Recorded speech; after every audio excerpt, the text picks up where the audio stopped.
de feu des forces armées maliennes ne font plus aucun doute. Illustration parfaite sur le terrain face aux groupes armés terroristes. Dernier exemple en date, les attaques terroristes complexes de Bourem et Al-Moustrat dans la région de Gao. Que s'est-il réellement passé le mardi 12 septembre?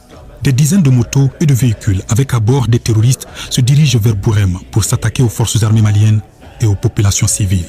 C'était sans compter sur la précision des renseignements et la force de frappe des FAMA. Aux environs de 9h20, l'armée combine des actions aéroterrestres et met en échec cette attaque. Sur ces images exclusives, l'on aperçoit clairement un regroupement de véhicules terroristes. Ils sont dans les viseurs des drones de l'armée de l'air. Des drones qui interviennent avec succès à 11h34 en neutralisant cette première colonne. Ce sont des pick-up parfois équipés d'armes lourdes. 5, 6.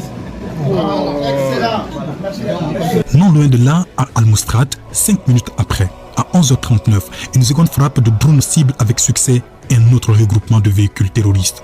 Face à cette intervention musclée de l'armée au sol comme dans les airs, les terroristes rescapés en débandade dans leur fuite abandonnent plusieurs de leurs compagnons. Les FAMA règnent en maître absolu et contrôlent parfaitement la situation. À aucun moment, le camp, encore moins la ville, ne tombe sous le contrôle des terroristes.